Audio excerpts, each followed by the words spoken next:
Februari, Perdana Menteri Datuk Seri Anwar Ibrahim telah mengumumkan akan menekan duty excise cecair rokok elektronik dan vape. Ibarat seperti gong di Palu, gema disambut dari pelbagai penjuru. Ada yang setuju, namun ada yang tidak.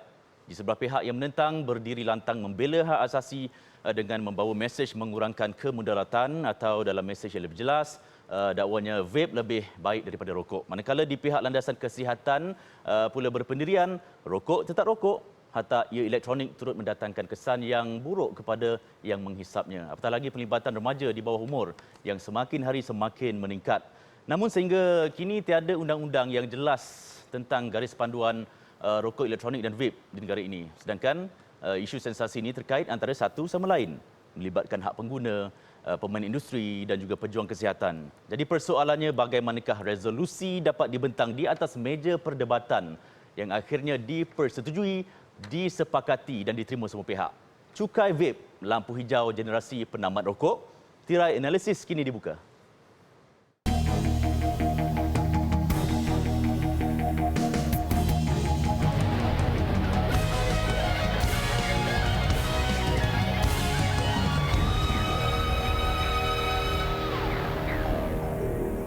Walaupun vape ni bernikotin masih tidak sah di sini undang-undang, hakikatnya ia telah dijual berleluasa dan dianggarkan bernilai lebih 2 bilion ringgit. Alangkah baiknya sekiranya dikawal selia dan dikenakan cukai supaya tidak menggalakkan penggunaan vape.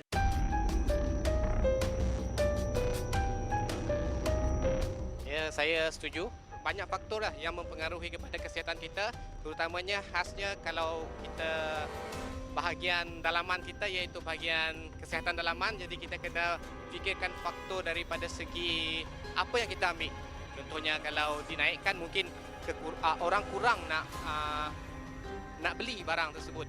Saya setuju. Sekarang ni harga vape dan item-item dia tu kira harga mampu milik, yang mana pelajar tu mampu untuk ada vape bersama. Jadi kalau dinaikkan cukai vape, bermakna dia telah sedikit sebanyak membantu kerajaan dalam mencegah para pelajar untuk terus mendekati vape. Kalau ikut tu memang saya tak setuju lah kan. Pasal peniaga yang ramai peniaga orang Melayu kita kan. Kalau boleh tak payahlah. Untung pun berapa sen ingat peniaga barang-barang vape ni. Ya, saya pun isap rokok. Isap rokok elektrik. Ada yang tak setuju. Naik cukai, naik harga kan.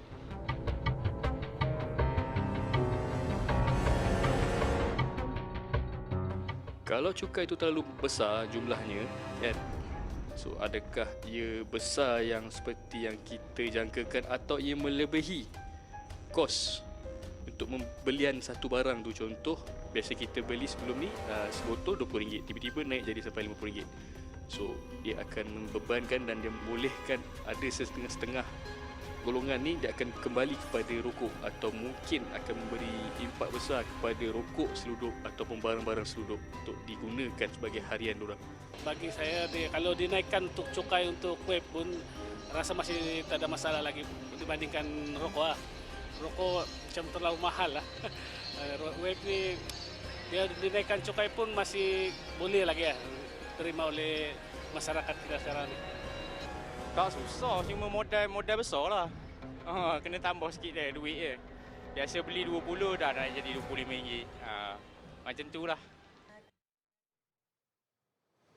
Baik, saya ingin memulakan perbincangan ini dengan statistik berikut. Jadi mengikut statistik sebanyak 21% jumlah perokok di Malaysia, manakala 5% pula menghisap rokok elektronik. Dan tinjauan kesihatan dan mobiliti kebangsaan 2019 menunjukkan jumlah bilangan perokok di negara ini semakin meningkat seramai 1 juta dalam tempoh sedekad, iaitu antara tahun 2011 hingga tahun 2021. Dan dalam masa yang sama, Pertubuhan Kesihatan Sedunia WHO telah mencadangkan untuk sesebuah negara mencapai tahap kesihatan yang baik, jumlah peratusan individu yang merokok perlu berada di bawah tahap 5%, below 5%. Itu antara yang akan kita zoom in, akan kita bincangkan bersama saya 3 panel yang akan berkongsi pandangan masing-masing. Kita bersama di sebelah paling dekat dengan saya iaitu Dr. Wensi Bui Keting, pensyarah kanan Sekolah Perniagaan dan Ekonomi UPM, Universiti Putra Malaysia. Doktor, thank you for being with us. Terima kasih. Dan di sebelah kanan, di sebelah kiri Doktor, Profesor Madya Dr. Nur Amani Ahmad Tajuddin, pakar perunding perubatan keluarga, Fakulti Perubatan Universiti Malaya. Assalamualaikum Doktor. Waalaikumsalam. Alhamdulillah. Di hujung sekali ialah Tuan Samsul Kamar Arifin, Presiden MOVE, iaitu salah satu daripada NGO yang mewakili pengguna vape. Assalamualaikum. Waalaikumsalam. Alhamdulillah, semuanya baik-baik saja. Mungkin panel-panel kita pada petang ini tidak senada tetapi hadir dengan satu semangat profesionalisme untuk memberi kefahaman, beri kejelasan kepada para penonton tentang topik yang kita bawakan hari ini. Saya nak mulakan dengan dengan Encik Samsul dulu. Penerimaan usahawan vape tentang pengumuman yang dibentangkan oleh Perdana Menteri. Silakan. Baik, terima kasih. Pertamanya saya nak ucapkan terima kasih kerana menjemput kami untuk Kembali datang pada acara yang dianjurkan pada hari ini. Saya nak tekankan bahawa sejak 2015 bila Menteri Kesihatan pada masa itu, Dr. Subramania mengumumkan bahawa beliau nak mengharamkan vape. Pada ketika itulah vape ini enter the psyche of the public community pada ketika itu. So sejak pada 2015 sampailah sekarang ini persepsi public dan juga policy makers keep on changing. We okey sekejap, tak okey sekejap. Berubah-ubah. Ya, berubah-ubah. Okay. Because there's a lot of misinformation in the media and all that. Tapi pada pendirian kami yang mewakili NGO pengguna ni, saya nak tekankan on this onset ni dua perkara pendirian kami. Pertamanya, saya nak tekankan apa saja yang saya nak kongsi pada hari ini akan berlandaskan atas fakta yang berlandaskan atas research yang saya dah bawa banyak ni. Yes. Alright, so it's all going to be based on research. It's not going to be based on misinformation or propaganda. Itu pertama. Nombor duanya yang saya nak tekankan bahawa kita ingin menekankan pendekatan kepada tobacco harm reduction sebagai satu tool yang diterima. So menjawab balik soalan you ialah kami sebagai pengguna vape dan juga rata-rata pengusaha vape welcome the move to tax the industry. Yeah. Welcome. We welcome mengalu-alukan. Meraikan. Yes. Okey. Dr. Wensi, sejauh mana jualan produk vape akan terjejas jika sebaik saja pelaksanaan cukai berlaku? Jika ia berlaku, sejauh mana produk itu akan terjejas, penjualannya akan terjejas, kemungkinan akan berlaku perubahan ketara pada harga, Dr. Wensi? Kita tengok Encik Samsul memang welcome itu cukai teks kan. Tapi sebenarnya you boleh tengok dari segi industri memang happy sebab you akan legalize jualan vape kan. Tapi sebenarnya kita kena berhati satu benda. Pasal kos rawatan yang kalau penggunaan vape. Selagi pun jualan vape takkan dijejas pasal itu pelaksanaan cukai sebab kita kena pandangan jauh. Kalau kita asyik fikir sekarang kita nak buat bisnes, kita boleh dapat duit tu semua, tapi kita sebagai public ni kita kena fikir betul-betul. Nanti kita punya rakyat tu tak sihat tu macam mana? Dari segi jangka panjang kita akan kos rawatan tu kena bebankan kita punya kerajaan, kita punya rakyat sendiri tu semua. Ini lagilah bawa masalah besar kepada masa depan. So kalau cakap pelaksanaan cukai, bagi pendapat saya tak nak cukai. Saya nak kita punya country, kita punya negara bankan vape, tak mau vape. Inilah lagi bagus punya strategi. Bukan kita legalkan, lepas tu kita nak buat macam rokok konvensional, nak susah-susah, nak tax lagi, nak cari benda macam mana. Kita nak macam mengubati balik tu benda. Selagi baik kita mencegahkan, lagi baik kita fikir lepas tu nak mengubatikan. Ini saya punya pandangan. Dr. Amani, andailah cukai itu dikuatkuasakan nanti, ini bermakna penggunaan dan penjualan vape di Malaysia dibenarkan. It's going to be legalized. Jadi apa pandangan doktor? Okey, terima kasih Cik Ardi atas jemputan ini. Bismillahirrahmanirrahim. Of course, bila ada cukai maknanya halal kononnya penjualan vape, especially yang bernikotin lah. Tapi kena ada kawal sedia lah dekat situ. Kerana kita apa yang kita nak lindungi adalah in the long term. Bila kita cakap long term bukan 1-2 tahun saja, tapi kita bercakap mengenai kesihatan dan kesejahteraan nyawa seseorang manusia sehingga umur dia mungkin 50 ke 70 tahun yang akan datanglah. Of course kerajaan dah beriktihar untuk kata nak legalize dan membuat cukai ke atas vape ni.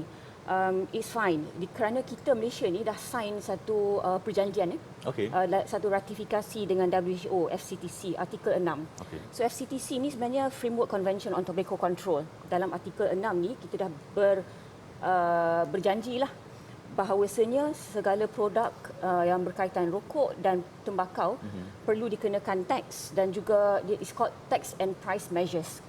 So what kita punya Perdana Menteri baru umumkan adalah berkaitan dengan WHO artikel 6 sebenarnya. Jadi in a way is okay, tetapi on the other hand walaupun dah dicukaikan dan kononnya nampak halal, ia masih perlu dikawal selia dengan sangat ketat. Kenapa? Kerana kanak-kanak bawah umur 18 tahun mesti masih dilindungi. Yang membeli banyak sekarang ni bawah umur 18 tahun. Mereka masuk ke kedai vape, tiada siapa check IC dia. How old are you? Maksudnya doktor sekarang ni kawal selia tu tak ada langsung ataupun tak dikuatkuasakan betul? Lacking. Okey. Saya baru pergi ke sekolah 3 minggu lepas buat program. Form 3. Senang je doktor nak beli. Tukar baju sekolah boleh beli terus. Oh, pengakuan. Yes. Okey. So I think kena adalah kawal selia tu memang kena ada dan perlu ada pengawal seliaan yang ketat. Cik Sam, nak komen sikit tentang kawal selia ni? Ya, ada dua perkara saya nak sentuh. Pertamanya daripada apa yang disentuhkan daripada doktor tadi yang katakan lebih baik kita ban vape terus ya. So saya sangat tak setuju tentang perkara ini. Sebab kita kena tengok daripada beberapa pendekatan. Pertamanya, kalau kita faham tentang what is tobacco harm reduction, ya. Seperti kalau ada penagih dadah, ya, dia menggunakan harm reduction dalam bentuk metadon, membantu mereka untuk berhenti merokok. Yang saya nak tekankan di sini ialah untuk mereka yang terjebak dengan rokok, kita kena berikan mereka pendekatan yang lebih selamat, iaitu vape. Ya, vape dah ditentukan lebih selamat daripada merokok sebanyak 95%. Perkara ini dah dijalankan ujian ni, saya dah ada bawa dah ni semua kajian-kajian ni ya. Daripada Public Health of England dah menentukan bahawa vape 95% lebih selamat daripada merokok. 95%. Dia tak cakap vape ni lebih kurang lebih selamat daripada rokok. Dia tak cakap vape ni selamat daripada merokok. It's very specific. It says that vape is 95%, 95% lebih selamat daripada merokok. Now, based on that, kita kena mula buka minda kita untuk lihat seperti di UK di mana vape digunakan sebagai cessation product untuk membantu orang berhenti merokok. So kalau kata doktor risau sangat tentang belanja yang akan dikenakan atas masalah kesihatan yang akan berlaku kepada perokok, saya rasa vape dapat bantu. Ada yang dikatakan sampai jumlah 6 bilion yang akan dibelanjakan kepada mereka yang mengalami masalah yang disebabkan oleh rokok. Kalau kata vape ni boleh mampu bantu mereka ini untuk berhenti merokok, di mana ia dah dibuktikan berkesan di UK, di mana ia ini is being prescribed in hospitals. Vape di-prescribe vape ni kepada mereka yang ingin berhenti merokok. Saya rasa kita kena mula buka kita punya minda untuk lihat, daripada kita nak ban perkara ini. Kalau betul nak ban vape, baik ban rokok sekali lah. Tetapi kalau tak nak ban rokok, kita kena lihat vape ni sebagai satu pendekatan yang mampu membantu orang berhenti merokok. Satu perkara lagi saya nak tekan, kita tak menggalakkan orang vape, terutama kanak-kanak. Vape adalah, kita juga tak mengatakan vape adalah sesuatu yang baik untuk kesihatan. Kita katakan vape ini lebih selamat daripada merokok dan dia adalah untuk mereka yang ingin berhenti merokok. And it shouldn't be a trend. Dan satu poin lagi apa yang diketengahkan tentang oleh doktor tadi, ya, saya ada ramai kawan-kawan yang ada kedai vape ni. Saya dengan confident, dengan yakin boleh katakan, they do some self-regulation. I'm very clear on this. Kalau kata ada kanak-kanak yang bawah umur masuk ke kedai vape, mereka tidak akan benarkan jual peralatan vape. Pasti. Tetapi apa yang berlaku sebenarnya in the real world is that mereka datang dengan ibu dan ayah mereka. Alright? Dan mereka, ibu dan ayah mereka ni yang akan belikan vape untuk anak-anak mereka. Anyway, pasal itulah pentingnya kenapa kita kena ada kawal selia. So kita kena tahu what is the do's and don'ts. Siapa boleh, siapa tak boleh, kat mana boleh, kat mana tak boleh. Baik, saya pasti Dr. Wensi dan Dr. Amani mungkin ada nak tambah poin-poin. Tapi kita nak berehat sekejap. Analisa kembali selepas ini, jangan pergi mana-mana.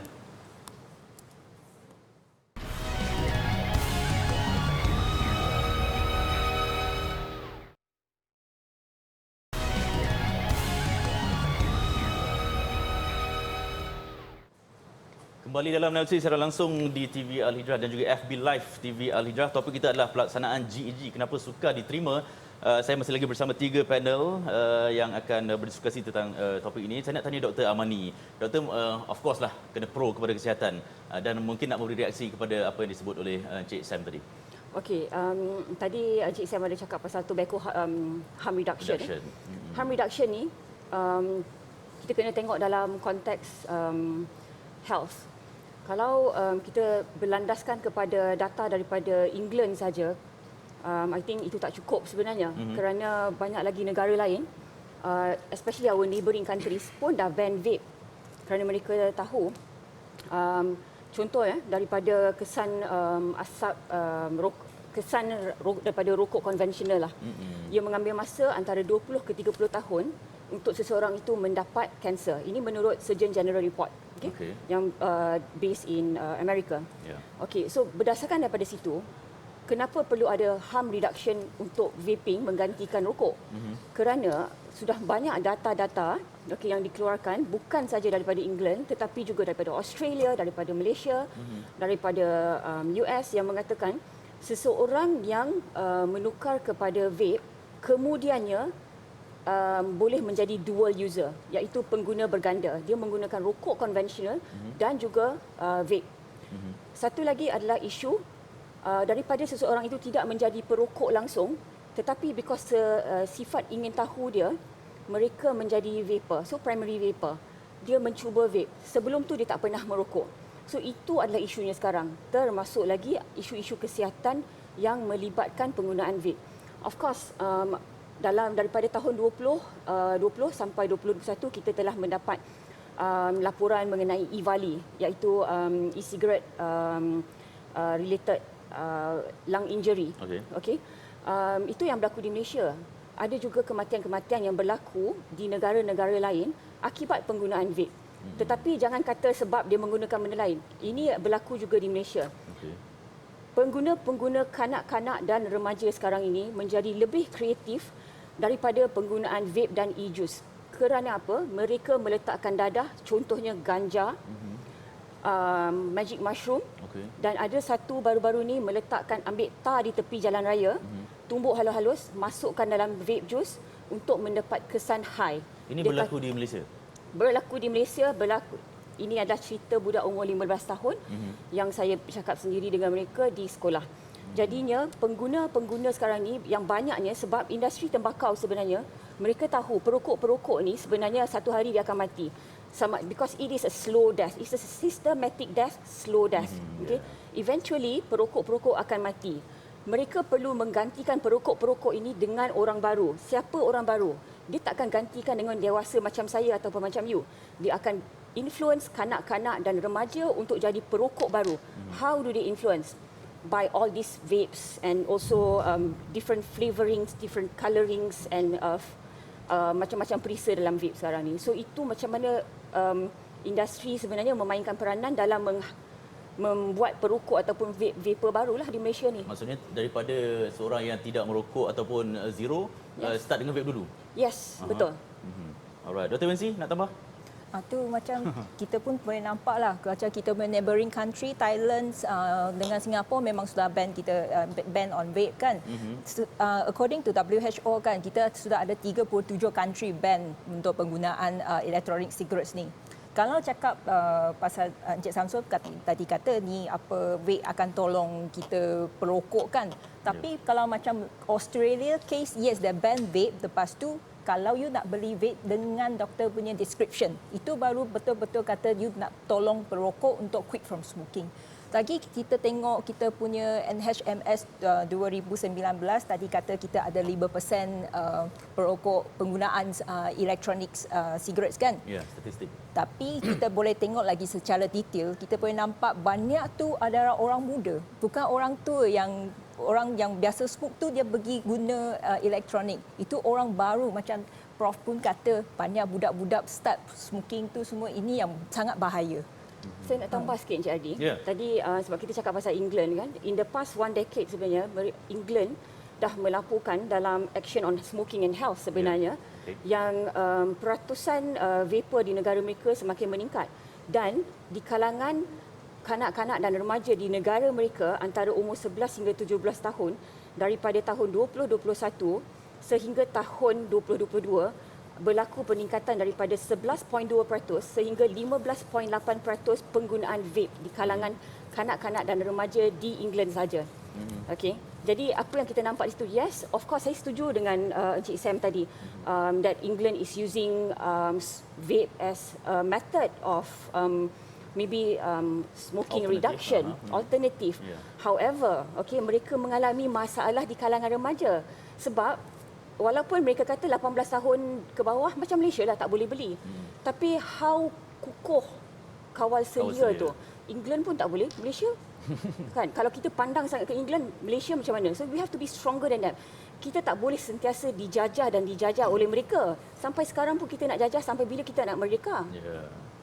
Baik, Encik Sam, kita tahu cecair vape ni dia kandungannya ada yang bernikotin dan sebagai seorang orang industri lah, orang kata orang usahawan yang kita tahulah, of course lah para peniaga ni nak jual barang yang terbaik kepada pelanggan mereka kan. Jadi dalam hal ini apakah hujah yang nak dipertahankan dalam mengatakan bahawa vape ni lebih baik daripada merokok itu sendiri? Baik, macam saya dah bawa dah research ni yang saya dah kaji dah lebih daripada 12 tahun ya. Okay. Of course lah Malaysia sendiri pun tidak menjalankan apa-apa kajian berkaitan tentang perbandingan rokok dengan vape. Okey. Tidak ada lah ya. So kita kena refer kepada badan-badan lain di luar negara yang menjalankan kajian. Termasuk macam Public Health of England. Okay. Now, let me just explain apa dia Public Health of England ni ya. Public Health of England ni adalah satu agensi di United Kingdom yang dibentuk untuk membentuk public health policy yang ada kaki tangan seramai 5,000 orang yang terbentuk daripada doktor, researcher, saintis dan sebagainya. Dan mereka dapati bahawa vape adalah alternatif yang lebih selamat untuk mereka yang ingin berhenti merokok. 95% lebih selamat. It's very specific ya. So di situ yang kami nak tekankan bahawa kita tidak menggalakkan kanak-kanak untuk menggunakan vape. Kita tidak menggalakkan mereka yang bukan perokok untuk menggunakan vape. Kita menekankan bahawa vape ini hanya untuk mereka yang ingin berhenti merokok. Di situ yang saya rasa we have to have a meeting point lah. Ya. Bermula di situlah. Ya, we have to start there ya. Di mana vape ni harus diterima sebagai tobacco harm reduction tool. This is where we have to start. Sebab I agree, we have a smoking pandemic here in the world. Sebenarnya 60% daripada perokok semuanya di negara Asia, di negara yang bukan negara maju. So we do have a problem. So macam mana kita nak selesaikan masalah ini? Pada pendapat saya, ada white paper yang baru dikeluarkan yang mengatakan bahawa 3 pendekatan untuk membantu kita mencapai 5% smoking prevalence pada tahun 2040. Pertamanya, kita kena ada prohibition. I agree. Kita kena ada tax. Kita kena kenakan tax pada okok. Kita kena ada certain packaging untuk okok ya. Semua inilah. Dan tapi taxation ni pun ada isu jugalah sebab the demand curve untuk mereka yang merokok ni dia tak elastik tau. Bermaksud dengan peningkatan harga pun orang masih beli juga okok ni. So it's very inelastic tetapi have to be put in place. So number one, there must be taxation. Number two, it must be cessation. Bermaksud kaki tangan yang terlibat untuk membantu mereka berhenti merokok ni harus diberikan latihan ya, bagaimana nak handle mereka ni sebagai perokok. Dan yang ketiga ialah tobacco harm reduction.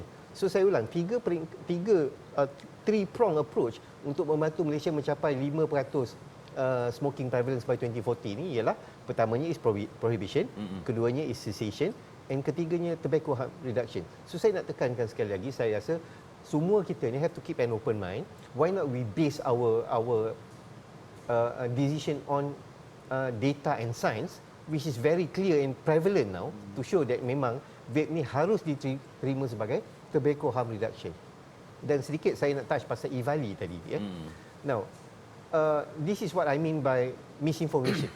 Yeah, I'm very sorry to say, maaflah saya katakan benda ni sebab banyak kali bila ada sesuatu perkara yang nak diketengahkan, propaganda sebegini diketengahkan. Banyak information tentang EVALI ni tak benar sebenarnya. Now, don't conflate vape dengan EVALI. Jangan samakan dua perkara ini. Vape diperbuat daripada PG, VG, kandungan-kandungan yang dibuat untuk kek dan juga nikotin. That is vape, cecair vape. Tetapi bila dah dicampurkan dengan THC ataupun tar seperti apa yang doktor cakap tadi, itu bukan vape dah, ya. Dan mereka itu bukan pengguna vape, mereka itu ialah penagih dadah, ya. Dan they are not chemist untuk buat perkara begitu. So we do not conflate these two issues lah, which will bring misinformation to the public. Elok seorang tu kata saya ni dah nak berhenti merokok dah tak tahan dah, ya. Tapi bila dia dengar statement macam vape menyebabkan EVALI, dan itu membuatkan orang itu takut nak berhenti merokok. Saya nak tekankan di sini. Okay, I beg to differ because in England ia dipreskripsikan oleh doktor. Tapi di Malaysia tak boleh dah dipreskripsikan oleh doktor. Jadi kenapa kedai vape, orang yang jual vape pula prescribekan vape tu kepada orang yang belum merokok ataupun nak berhenti merokok. So that is the difference between England and Why Malaysia. should it be prescribed, doctor? Well, it should be prescribed because if you are looking so much at England, then if you are looking towards it, then it should be prescription based. But untuk vape Malaysia, when you're talking about white paper, when you're talking about white paper, tobacco harm reduction does not apply to Malaysia. Okay, because dalam Malaysia tobacco harm reduction tidak wujud kerana wujudnya masalah-masalah kesihatan yang kita nampak akan merosakkan kesihatan remaja dan juga orang-orang dewasa in short term and also long term. Okay. Seorang pelajar boleh main badminton 6 set. Tapi disebabkan vape, dia boleh main 1 set saja. What does that tell you? Fungsi paru-paru dah berkurangan. Okay. EVALI is obviously related to e-cigarette or vape. Di dalam e-juice vape, bukan sahaja ada nikotin, VG and PG, tetapi ada logam berat. Logam berat ni macam nikel, tin. Okay? Dan apabila coil tu panas, dia mewujudkan satu tindak balas chemical. Orang ni sedut masuk dalam paru-paru. Dan ada juga colouring and flavouring. Colouring and flavouring ni, dia dalam makanan, yes. Tapi bila dia masuk dalam paru-paru, itulah wujudnya popcorn lung. Okay? Menyebabkan paru-paru tak boleh berkembang dengan baik. Apabila paru-paru tak boleh berkembang dengan baik, saluran darah tak boleh mengalirkan oksigen dengan baik kepada otak dan jantung. Seseorang pelajar tidak boleh berfikir dengan baik, okay? Tidak boleh fokus di dalam kelas dan mempunyai banyak masalah sosial lain. Okey, baik. Saya akan tanyakan lagi soalan kepada Dr. Wensi selepas ini. Analisis nak berehat sekejap, jangan pergi mana-mana.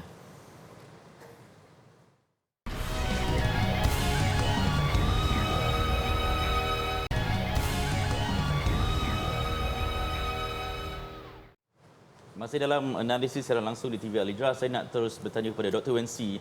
Andailah cukai itu dikuatkuasakan nanti, pastinya harga barangan vape of course akan meningkat dan pengguna mungkin akan beralih kepada alternatif lain, mungkin kepada rokok seruduk pula, yang mana yang illegal ni pula ni. Macam mana komen doktor? Kalau you cakap pasal rokok seruduk kan, ini adalah kita paling risau punya benda. Kenapa saya cakap risau? Sebab tadi macam Encik Samsul cakap ini akan harm reduction, tolong kita quit from smoking, akan tolong. Tapi you tengok in the end, macam you cakap, pandangan you akan tengok diorang akan pergi alternatif rokok. Rokok balik. Ni yang kita sangat risau. Sebab kita memang tak nak kita punya macam harm reduction sepatutnya tolong dia quit smoking kan. Tapi macam according to Prof, kita pun tahu harm reduction tu tak wujud dalam Malaysia tu. Sebab kita tempat semua orang akan start rokok. Okey. Tadi lagi Encik Adi you pun cakap kalau orang akan pergi alternatif pergi rokok serutut kan, kita kena berhati-hati satu benda dulu. Kalau cakap pasal rokok serutut, itu kita boleh guide balik dengan rokok cukai rokok biasalah. Okey. Tapi kita boleh tengok daripada tahun 2015 kita punya cukai tak naik lah. Kan dah lama kan, tapi semua industri, semua orang asyik cakap rokok serutut tu banyak, rokok serutut tu banyak. So kita boleh tengok tu harga tax tu tak ada kaitan dengan illicit trade, tak ada kaitan dengan serutut punya aktiviti tu semua. So kita kena berhati-hati. Lagi itu, kalau pengguna tu akan beralih kepada rokok serutut tu, ini kita boleh nampak satu poin yang sangat penting tu. Kenapa kita perlu vape dalam kita punya Malaysia. Encik Sam, dalam situasi sekarang ni ialah tentang vape dan sebagainya, ada kebimbangan juga dalam kalangan ibu bapa dan juga mungkin para penonton juga tentang produk-produk yang menyerupai vape ataupun yang mungkin menarik kanak-kanak untuk membeli di kedai-kedai yang dijual secara ialah mungkin terbuka ataupun tidak terbuka. Okey, terima kasih kerana bertanyakan soalan ini sebab kami pun memang ingin menekankan beberapa perkara bila vape ni ingin dikawal selia. Contohnya dari segi packaging. dia tak sepatutnya menarik perhatian kanak-kanak. Sepatutnya, Ya, tak sepatutnya ya. Dan keduanya sudah tentunya kanak-kanak sekolah bawah umur tak boleh masuk ke premis kedai vape. Itu kedua. Ketiganya, kedai-kedai vape yang nak dibuka ni kena ada certain distance to a school lah. Jarak ke sekolah itu kena ditekankan. Semua perkara ini saya rasa harus dibincangkan dengan policy makers lah. Dan pada masa yang sama saya rasa perlu ada juga satu peraturan di mana barangan vape ni hanya boleh dijual di specialized store saja. Right now kalau you tengok vape ni dijual di kedai mamak lah, di grocery store lah, dah terbuka. And from our point of view, we think that shouldn't be the case. It should not be like that. So dia kena, that is why the kawal selia tu is very very important, sangat penting. Dan bentuk daripada segi kawal selia tu harus juga seperti apa yang doktor cakap tadi, di UK it is prescribed. Kami tak setujulah di mana vape ni harus diberikan prescription, kerana it has to be a consumer friendly punya framework, memudahkan untuk consumer. It has to be a consumer friendly framework untuk pengguna. Kalau kata dia dah sampai untuk pergi ke farmasi untuk beli barangan vape, saya rasa then it's not going to help orang untuk berhenti merokok. Now, let me put it this way lah. Kita tengok data daripada UK, daripada New Zealand, daripada Amerika menunjukkan bahawa di smoking prevalence dah mula menurun, kerana mereka dah take up vape sebagai pendekatan yang lebih selamat untuk mereka berhenti merokok. Now, kenapa mereka tak ambil pendekatan lain yang ditekankan oleh pihak farmasi seperti nicotine patch, seperti nicotine gum. Ni ada dalam kajian ni yang saya bawa ni menunjukkan bahawa nicotine patch dan nicotine gum yang disalurkan melalui farmasi, iaitu have to be prescribed, tidak berkesan. It is not working. And in UK, dia menunjukkan bahawa 50 ke 70% mereka yang mengambil pendekatan vape untuk berhenti merokok mampu berhenti merokok. Dan sedikit saya nak touch tentang apa yang doktor cakap tadi tentang underage vaping di UK yang berleluasa, yang bermaksud kanak-kanak di bawah umur banyak yang ambil vape. We are talking about non-smokers ni, never smokers yang tak pernah hisap rokok dan vape. Sebenarnya kalau kita kaji lagi daripada data apa yang doktor cakap tadi, sebenarnya mereka yang vape di UK ni adalah kanak-kanak yang dah memang merokok. This is the data that we have. Kanak-kanak yang memang merokok. Mereka dah memang merokok, then they take up vape. Okay, this is what's happening in UK. We have the data. I have the data right here. I can show it to you. So then the issue is again, as I said, we have to really look at the data and the information. Dan kadang-kadang perkara ini agak menyedihkan saya lah, sebab saya dah terlibat dalam engagement with policy makers selama lebih daripada 12 tahun dah. Dan we keep seeing, we keep hearing misinformation, propaganda, fear mongering, which I think why not for once we really look at the data and really look at daripada vape ni dilihat sebagai sesuatu perkara yang masalah, why not look at it as something yang betul-betul boleh menyelamatkan nyawa manusia. This is the way that we should look at it. Dr. Amani, untuk menyelamatkan nyawa manusia, okey, kita tak patut masukkan apa-apa bahan kimia pun dalam badan kita. Okey, tiada satu pun jenis bahan kimia patut masuk dalam badan kita. Berbanding rokok konvensional, rokok konvensional ada lebih daripada 4,000 bahan kimia. Vape ada lebih daripada 200 bahan kimia. Ini ada study, memang dah ada study. Published already. Adakah 4,000 bahan kimia versus 200 bahan kimia, that is what you call tobacco harm reduction. Amount of bahan kimia yang masuk, especially kepada, tak kisahlah, kanak-kanak, remaja ataupun orang dewasa, itu masih akan menghasilkan perubahan-perubahan DNA di dalam badan. Contoh yang paling cepat boleh berlaku adalah sebenarnya perubahan dalam tekanan darah. Okay. Even dalam kanak-kanak, tekanan darah mereka boleh shoot up. Ada report yang dah mengatakan mereka kena heart attack dan stroke kerana vape. Adakah kita bercakap mengenai harm reduction? Why is harm reduction? Kenapa kita nak promote tobacco harm reduction? Apabila merokok dan vape itu sama sekali kita boleh, macam tadilah Encik Sam kata, kalau nak ban vape, kenapa tak ban merokok terus? Betul. Of course, kita lagi suka ban semua terus. Tapi kita tahu it's quite impossible at this point of time. Sebab tu ada GEG, Generational Endgame. Untuk melindungi mereka yang lahir pada tahun 2007 dan ke atas, agar tidak dinormalisasikan kepada sebarang produk tembakau. Siapa yang dah rokok, siapa yang dah vape, 2006 yang ke bawah, go on. Tapi dekat Malaysia dah ada program M-Quit. Okay? M-Quit ni adalah satu program untuk membantu rakyat Malaysia untuk berhenti. Even kalau bukan perokok pun, you boleh go to M-Quit untuk katakanlah isteri seseorang ataupun makcik seseorang nak bantu ahli keluarga dia untuk berhenti merokok. You can go to M-Quit. So there are already programs. Okay? So there's no issue about nicotine replacement therapy because at this moment in time, kerana terlalu ramai pengguna vape, kita sudah advocate untuk menggunakan nicotine replacement therapy sebagai salah satu cara untuk berhenti vape pun. Jadi daripada satu problem, ada dua problem sekarang, rokok dan vape. Kenapa itu perlu berlaku sekarang di Malaysia? Kenapa kita mencari lagi masalah baru? Kenapa kita tak boleh hidup secara sihat? Sebenarnya, why? So I think kita kena tengok balik. Kita bayangkan, adakah kita mahu anak kecil kita umur 8 tahun, 9 tahun, sebelum ni tak pernah terdedah kepada vape. Tetapi mereka akan sangat senang dipengaruhi oleh rakan-rakan mereka. Of course, mungkin mak bapak dia tak merokok, tak vape pun dekat rumah. Tapi one of the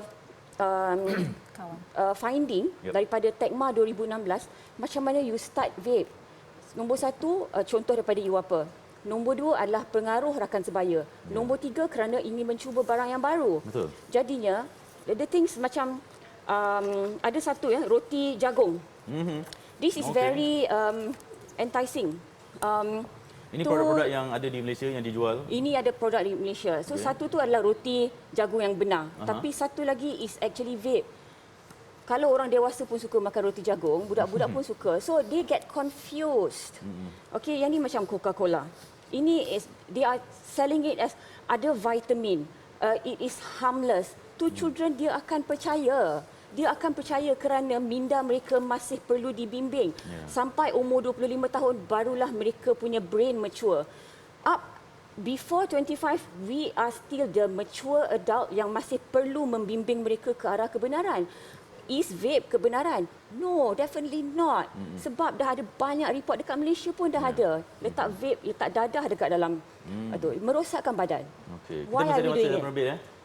Kita masih masuk. Okey, Dr. Wensi, dalam keadaan sekarang senario ialah vape dan rokok sebagainya. Dr. Wensi optimistic GEG will get materialized? GEG definitely kita perlukan macam Prof kita pernah kata kita kena ada kawal selia, kalau kita akan memang teruklah.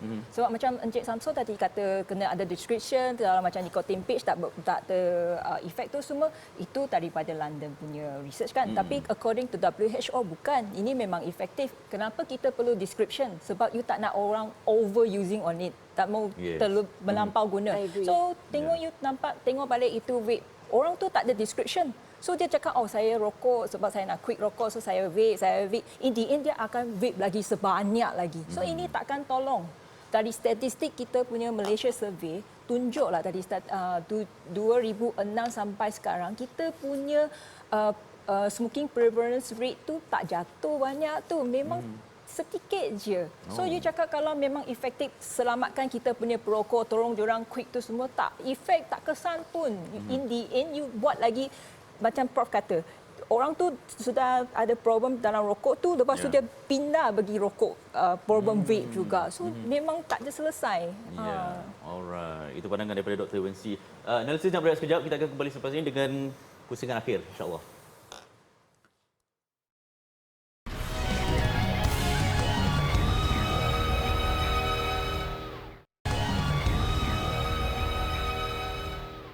Masih bersama analisis, saya bersama dengan Encik Sam, Dr. Wensi dan juga Dr. Amani berbicara tentang vape lah. Isu panas sikit hari ini.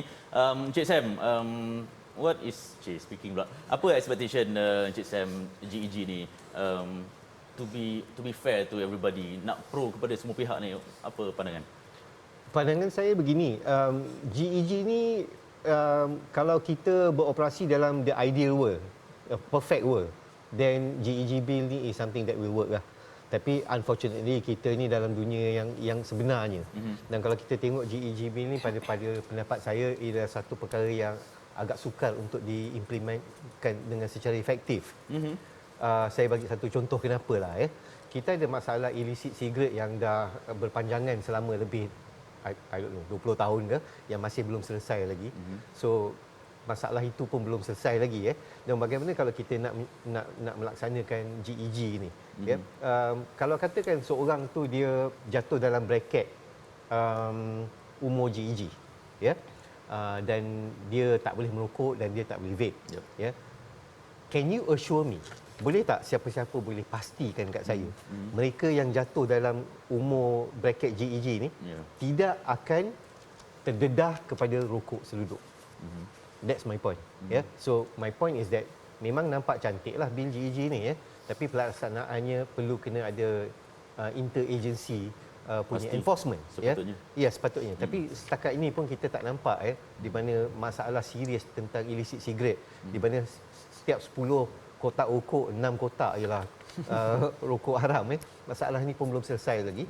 So saya nak postkan soalan di mana kalau kata ada seorang ini Ahmad ni dia jatuh dalam bracket umur GEG bagaimana boleh tak sesiapa pastikan kat saya yang dia tidak akan beli rokok seluduk.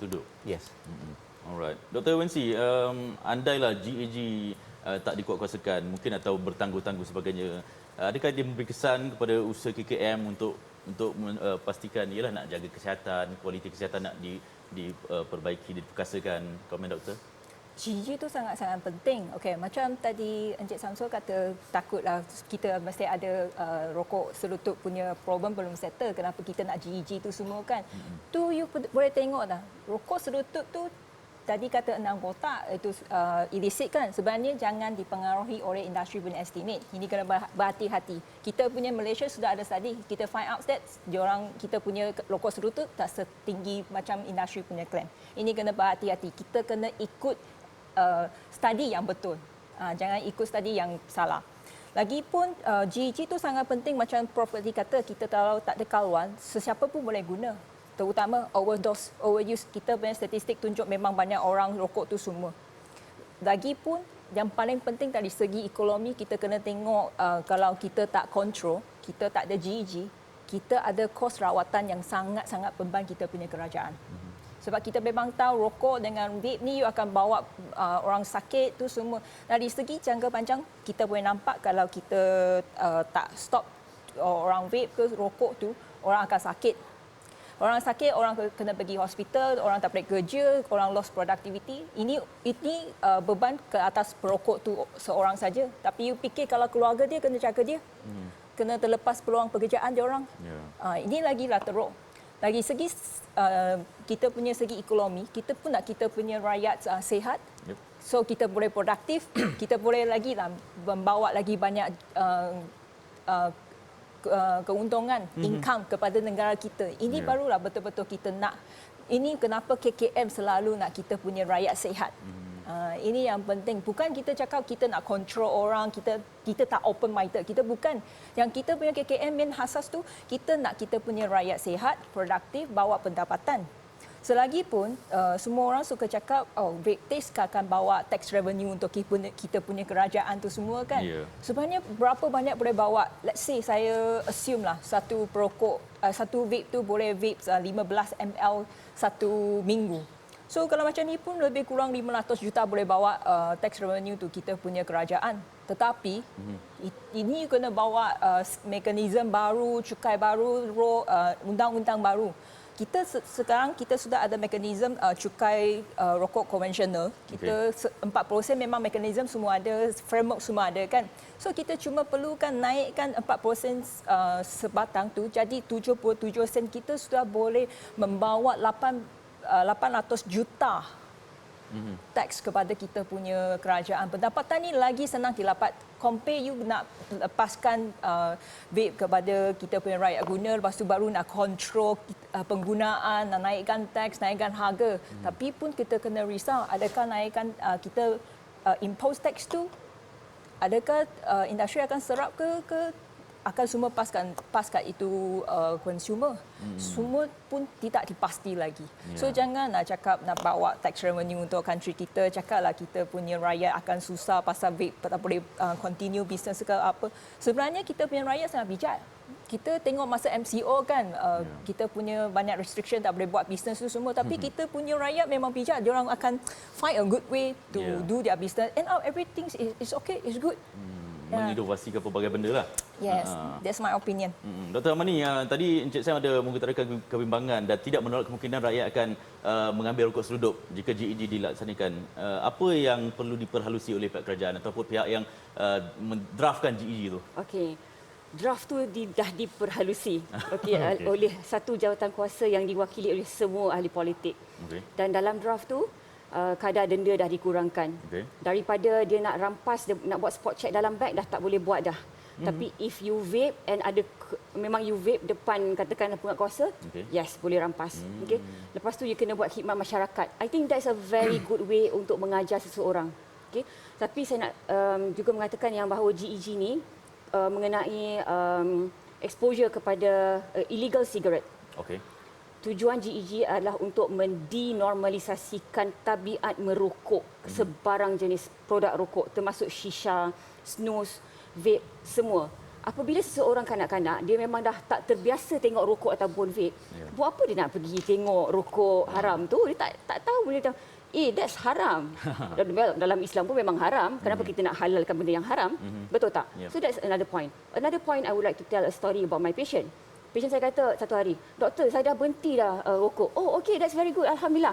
Tapi saya dah tukar vape. Oh, kenapa you tukar vape? Sebab wife saya dah tak komplain. Tapi apa yang dia tak sedar, dalam asap yang keluar daripada vape tu juga akan menyebabkan problem kepada wife dia. Kerana ia bukanlah asap air sahaja. Ia mengandungi bahan kimia dan telah terbukti daripada banyak studi juga. Jadi yang tu studi-studi tu yang perlu dikaji juga oleh semua pemain industri. Satu lagi adalah the sunset clause yang nak dimasukkan kononnya. Of course we don't agree because you nak kerajaan letakkan pula satu tempoh which is tak patut dimasukkanlah sunset clause tu. Jadinya kita kena pergi balik kepada hasrat perokok adalah sebenarnya ataupun vapor, dia nak berhenti merokok. Kalau dia nak berhenti merokok, kenapa kita tukarkan kepada vape? Berhenti merokok, berhenti aja terus. Just be smoke free at any point of time. Sebab macam tu boleh kita capai prevalence merokok kurang daripada 5% pada tahun 2040. Dan that is how we achieve an ideal world. An ideal world adalah apabila semua bekerjasama untuk menuju untuk kesihatan diri sendiri nombor satu. Lepas tu baru orang lain. But not by introducing vape into our body, into anyone's body. Baik, saya nak bagi 1 minit seorang untuk masing-masing konkludekan perbincangan. Encik Sam dulu. Baik, saya rasa apa yang kita bincangkan hari ini adalah satu perkara yang sangat penting.